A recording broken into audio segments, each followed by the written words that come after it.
So we've just stopped into Apollo Bay, which is one of the more popular spots along the Great Ocean Road. Used to come here all the time with the folks as a kid and would go camping, and one of the places I remember about Apollo Bay was the local cinema here. It's inside this small scout hall, and rather than, the cushioned seats in cinemas, we just have stools to sit in.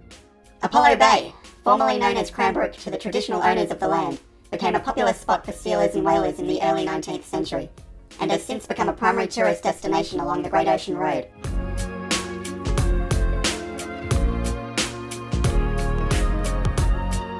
It's currently the 2nd of January as of recording this, so Happy New Year to all of you out there. You have to excuse the beard, I made a mad rush out of Melbourne when the cases started blowing up. The plan was to have a New Year's gathering at my dad's new property out in Monbulk, but what ended up happening was he got the virus, so thankfully I had a fallback plan. My mum booked this beautiful beach house out in Marengo, so I always had this to look forward to. I've just finished reading Lord of the Flies by William Golding. Miles from civilization. No sign of rescue. Doesn't matter who's in charge. We've just got to work together. A plane goes down in the middle of the ocean. There's no wreckage. Who's gonna find us? This one's been on my radar for a little while. I didn't get to study it in school, so I'm glad I finally got around to it. It's a lot more frightening than I thought it would be. I'm surprised it's taught to such a young age bracket when you consider how violent some of those later chapters are.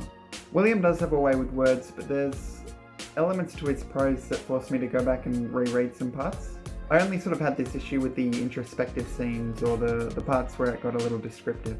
Great characters, great story, and there's a lot to be said here about the loss of innocence.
Just stopping in here at Lorne while we wait for our holiday house in Wye River to be ready.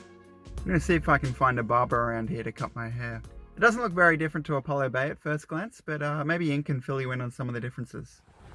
Thanks, Jordy. Here we are in Lorne, originally home to the Gadabanud or King Parrot people. The town was first named after the Marquess of Lorne, John Campbell from Argyllshire, Scotland, got engaged to Princess Louise, one of Queen Victoria's daughters. And back to you, Jordy. Thanks, Ink. Let's go check out some of these local waterfalls. Any luck with the haircut? No luck with the haircut.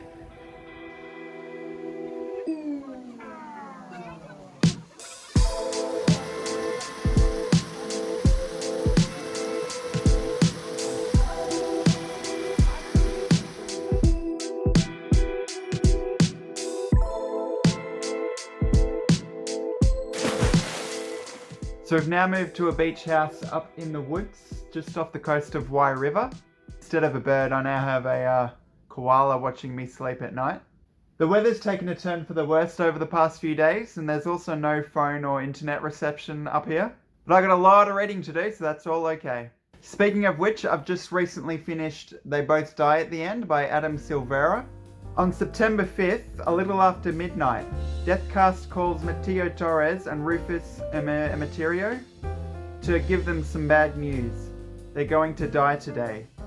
Matteo and Rufus are total strangers, but, for different reasons, they're both looking to make a new friend on their end day.